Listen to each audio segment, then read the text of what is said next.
Sarah Stark. I am the costume shop manager at the Arvada Center, and for Beauty and the Beast, I am also the costume and wig designer. I always like to approach a show with a blank slate, which is extra hard when you've done it before because it's difficult to not kind of carry in those ideas. But with this one, especially with Kenny, our director, the thing I wanted to do was to delve more into the characters. So going into who they are, how the characters relate to each other, specifically Belle and her father Maurice, and what is their story.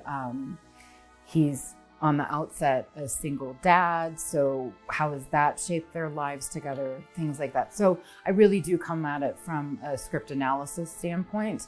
And then with my research, with a play like this, you do have to honor the original work. So going back to still shots from the animated film, there's also an expectation with the costumes, the Belle's ball gown, what the Beast looks like, Lumiere, like these are all very archetypal characters. So you want to honor that, but then I also want to kind of put my own spin on it. So the two main sources of research is the animated film, and then I always go back to fine art. So what are actual people that lived in that time wearing? And because it is Disney, you get to play with time period a little bit. We're not so beholden to, you know, men's pants were this length and women's skirts were this length.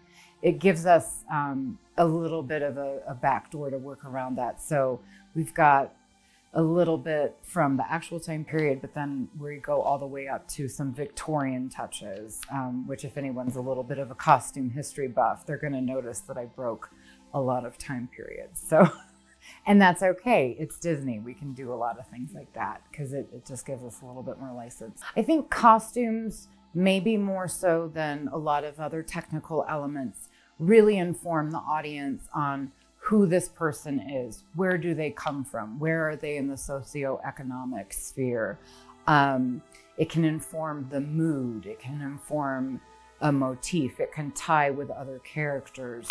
It's, besides hair and makeup, I think the costume tells you so much information, and it's overlooked because I think as humans, when we pay attention to each other's dress, it's subconscious. We take in that information and maybe we're not very much aware of it, but even in our day-to-day lives, going to the grocery store, we're taking in information about other people just based on how they're dressed and their appearance.